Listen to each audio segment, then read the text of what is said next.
দিবস বিশ্ব সম্প্রদায়কে সমাজে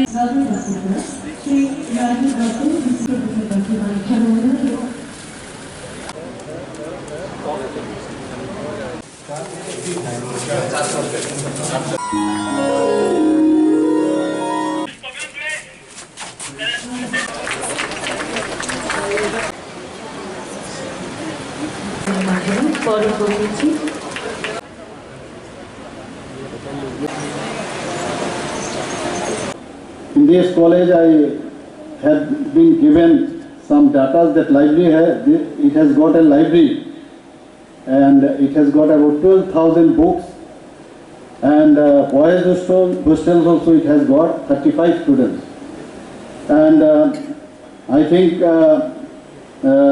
there are good numbers of equipment with various departments, and here already our secretary have mentioned this time that we have some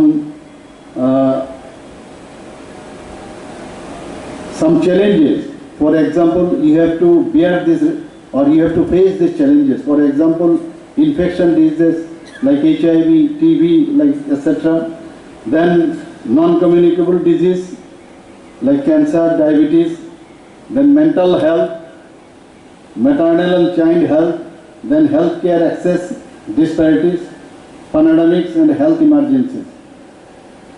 Government commitment we have, that is, we have to strengthen healthcare system, improve healthcare access and equity, and then enhance health workforce capacity, promote health education and awareness, leverage technology and innovation. Although you are pharmacist by name, but you are no way inferior to the doctors, because time already have shown that you have fulfilled the gap already our secretary has mentioned by your expertise between doctors and your expertise. So I hope in future also you will develop yourself, and I will tell request the faculties also to take care of all of you. From government side, we are with you, and if there is any discrepancies or if there is any irregularities or if there is any problem in this institution, you are free to come to our door. Thank you very much, and with this I conclude my speech.